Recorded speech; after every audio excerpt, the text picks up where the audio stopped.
देखो बच्चों, ये क्वेश्चन सिंपली मेलस लॉ पे बेस्ड है। मेलस लॉ क्या कहता है कि ऑलरेडी अगर पोलराइज लाइट है आई नॉट इंटेंसिटी वाली, और वो अगर एक पोलराइज़र से पास होती है तो इमर्जेंट लाइट की इंटेंसिटी आई हो जाती है, which is I not cos square theta. Cos square theta से वो मल्टीप्लाई हो जाती है। क्यों हो जाती है? क्योंकि एम्पलीट्यूड हो जाता है कॉस थीटा टाइम्स उसके डिस्प्लेसमेंट का कॉस वाला कंपोनेंट ही पास हो पाता है। आप ऐसा सोच सकते हो, समझ सकते हो। और intensity is proportional to A square, इसलिए कॉस स्क्वायर से मल्टीप्लाई होता है। ठीक है, बट इसमें ध्यान रखना है कि ये पोलराइज लाइट के लिए, if the light is already polarise.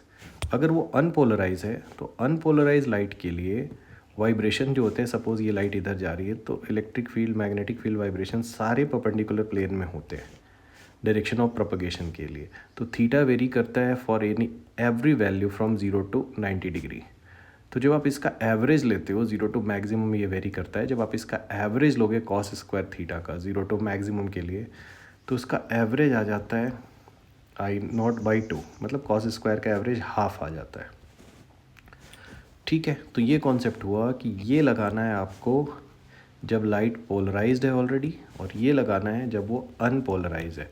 तो अनपोलराइज है तो डायरेक्टली मुझे हाफ कर देना है, पोलराइज है तो आगे कॉस स्क्वायर थीटा मल्टीप्लाई करते जाना है जितनी बार भी लाइट क्रॉस करेगी पोलराइज़र को। तो देखो, पहली बार तो लाइट अनपोलराइज है और वो क्रॉस कर रही है। ठीक है, ऐसी अनपोलराइज लाइट एक क्रॉस कर गई पोलराइज़र से। ठीक है, सपोज़ करो ये पोलराइज़र की ऐसे एक्सिस थी, तो सिर्फ इसकी जो एक्सिस है उसके पैरेलल कंपोनेंट ऐसा पास हो पाएगा यहाँ से बाकी सारे कंपोनेंट्स ब्लॉक होंगे। ऑल्दो उसका डेप्थ सेकेंडरी सोर्सेज से होता है ना।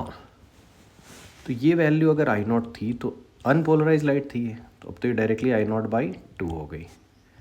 अब इससे थीटा एंगल पे कोई भी पोलराइज़र होता है तो कॉस थीटा मुझे मल्टीप्लाई करना होता है। दूसरा पोलराइज़र ऐसे लगा हुआ है, ठीक है, थीटा एंगल पे उसकी एक्सिस है ऐसे, और वो थीटा यहाँ पे गिवन है 45 डिग्री। तो कौन सा एंगल ये थीटा?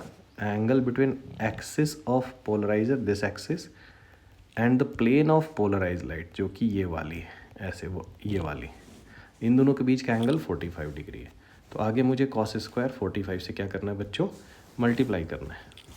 तो अब जो फाइनल वाली इंटेंसिटी आएगी वो आएगी I naught by 2 into cos square 45, और कॉस स्क्वायर 45 भी हाफ ही है यहाँ पे, इसलिए आपका आंसर आएगा आई नॉट बाई 4। तो कॉन्सेप्ट क्या हुआ कि अनपोलराइज लाइट है तो उसमें एंगल वैंगल नहीं देखना है, डायरेक्टली हाफ कर देना है। और अगर पोलराइज लाइट है तो उसमें आपको एंगल देखना है और कॉस स्क्वायर थीटा से मल्टीप्लाई करते जाना है।